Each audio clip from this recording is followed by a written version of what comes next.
Hello X Prize crew, judges, and anyone else watching this video. My name is Jason Babington and I'm the team lead for Team Midnight Illusions in the Global Learning X Prize. I just wanted to share how excited and privileged we feel to have come this far in the competition and continuing forward through the submission process.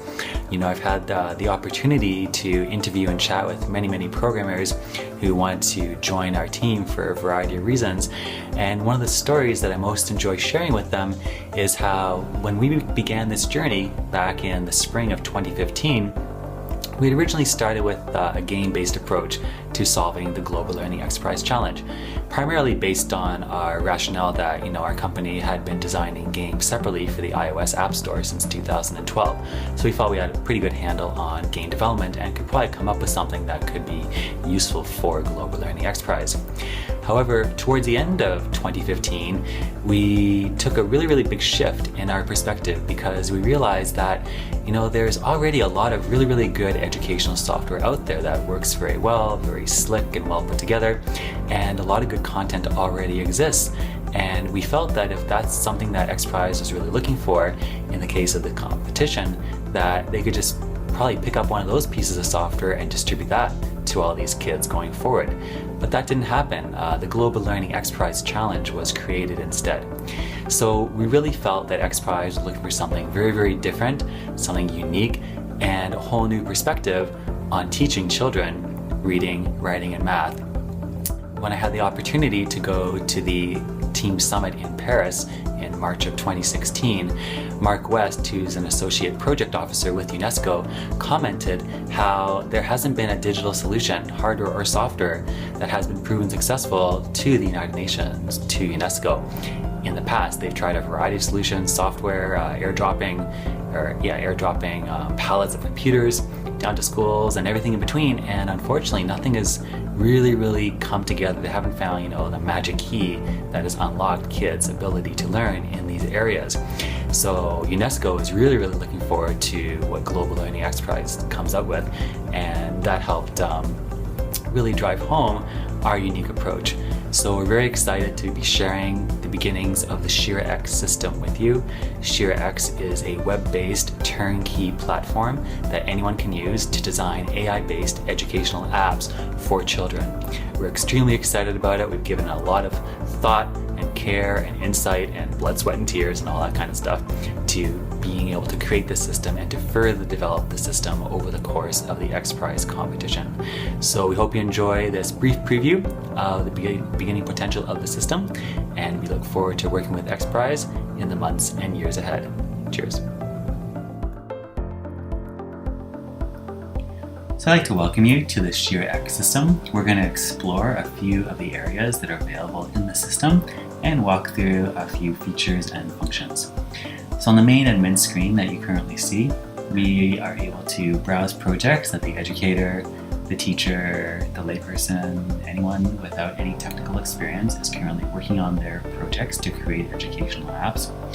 The user can also browse templates and image and audio media assets that we have available. And they can also explore characters, words, and sentences that they can drag and drop onto the screen and be good to go as they build their app. Characters, words, and sentences can also have images associated with them and recordings of the character, word, or sentence as well. The user can also add sub-accounts to this area so that multiple people can collaborate on a project. And from the very beginning, we designed ShiraX to be infinitely scalable and expandable. And to this end, we have an entire plugin and add-on architecture that we're really looking forward to seeing what the international development community does in terms of adding additional features and functions, some of which I'm sure we haven't even thought of yet. So it'll be really exciting to see how the system grows in capability over the months and years ahead. And finally, we have a command line manager. This is for the hardcore programmers that really want to just kind of sidestep the user interface and just get down and dirty and start entering in commands to program out various aspects of the educational app they're developing for the kids. So we're going to click on the projects, and now we're in the projects page. We have a few projects on the go, and from here, the user can add additional team members to a project, change settings, and they can also add a new screen. we're going to go ahead and edit a project by clicking the pencil icon. And now we're on the screen page. These are a variety of screens that are currently in process or completed inside the project. And again, the user can go to any of these at any point and edit away. Once they start to edit a screen, this is the main page that the user will use the majority of time that they're interacting with our system. We've tried to ensure that the system is as clean and simple and straightforward as possible, with a very, very intuitive user interface leading to an exceptional user experience. There's a famous model that says, less UI is more UX. So yeah, the more minimal and subtle the user interface is, the more likely the user experience will increase and benefit as a result. So what we see here is we see a screen as it would appear on a tablet device. We have a large photo and a button at the bottom.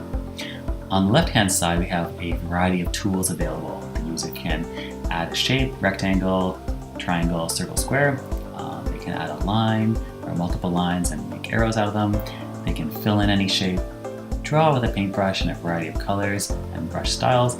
And if they're working with photos, select the photo and apply a variety of filters to the photo. In terms of text elements, the user can add text in a variety of fonts, colors, and styles onto the screen.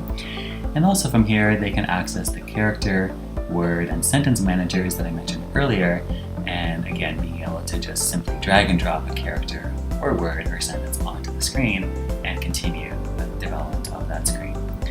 We also have a scratch pad.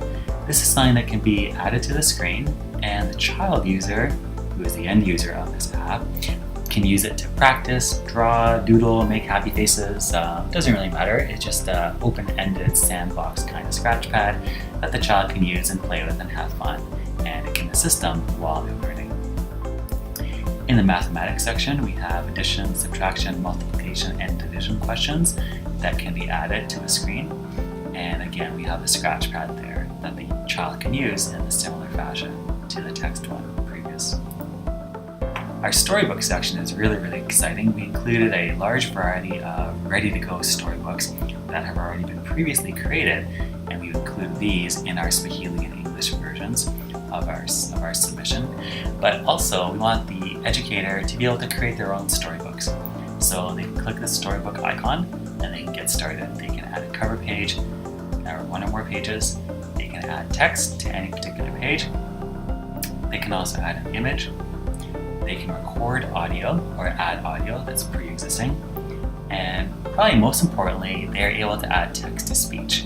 Currently have text-to-speech for English and Swahili, and we plan to add for additional languages going forward. And that's really, really exciting because that's where we start to really get the multi-sensory approach happening for our kids, and they can not only hear a word, hear a sentence, but they can see it as well.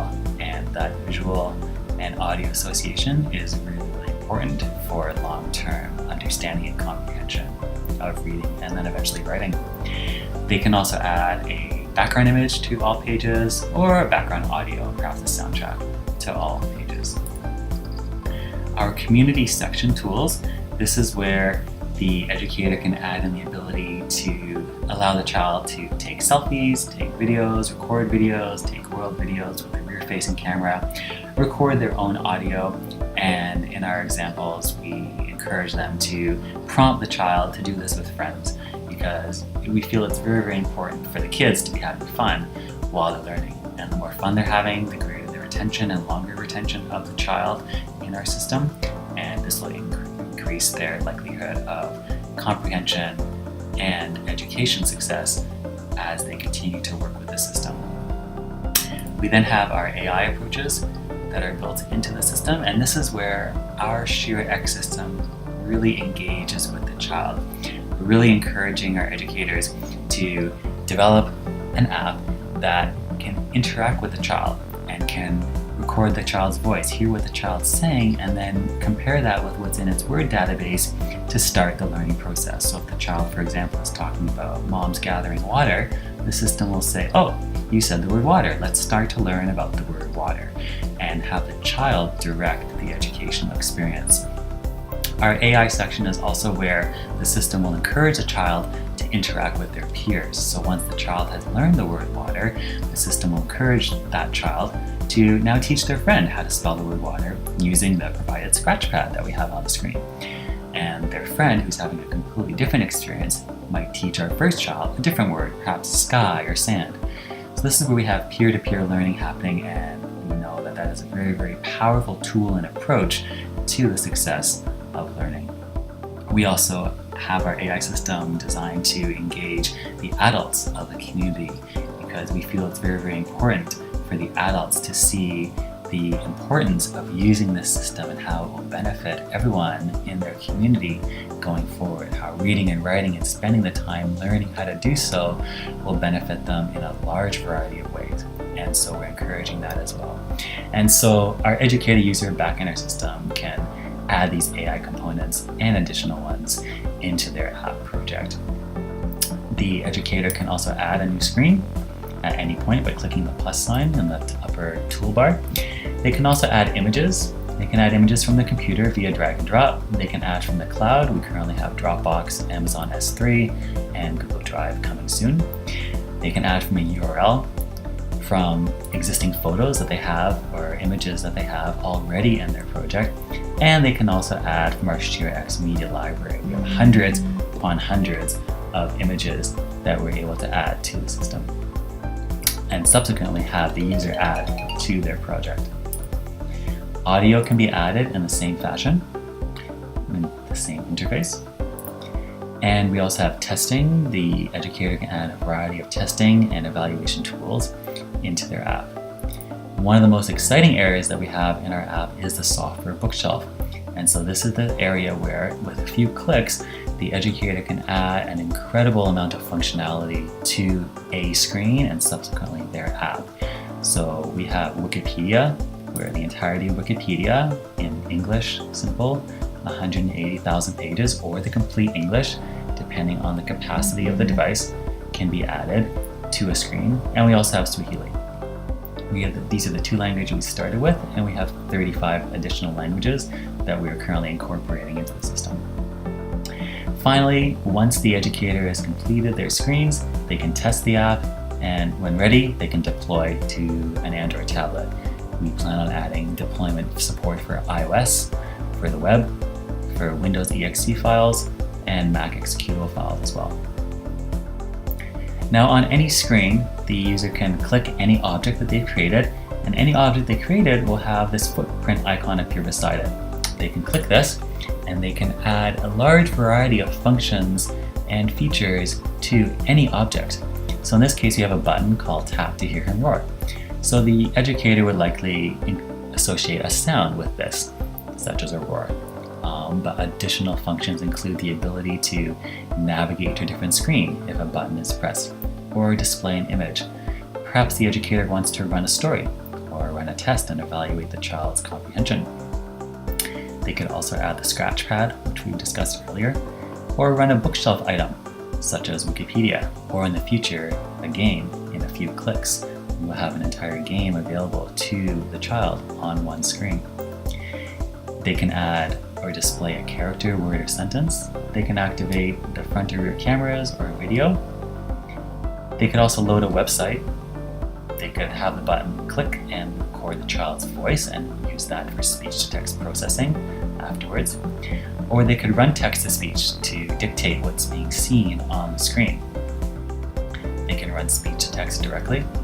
And if the ability is available, and depending on a number of variety of external factors, if we have account login for children, it can be managed with these two buttons as well. So children can have their own account ongoing inside the device.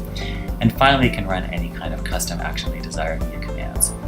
So we feel that the apply action capability of the ShiraX system opens up a nearly infinite way of interacting and creating experiences and learning opportunities for the children. And we can't wait to see what educators and the greater community do with these features that we built into our system. So that's a brief rundown of our system. You can always feel free to get in touch with us via the standard communication protocols during the competition. And we look forward to growing this software. We look forward to seeing what the community does with it. And we're extremely excited to see the potential of the ShiraX system in the months and years ahead. So thank you very much for watching. My name is Jason Babington, team lead of Team Midnight Illusions, and we look forward to continuing in the Global Learning X Prize Challenge. Cheers.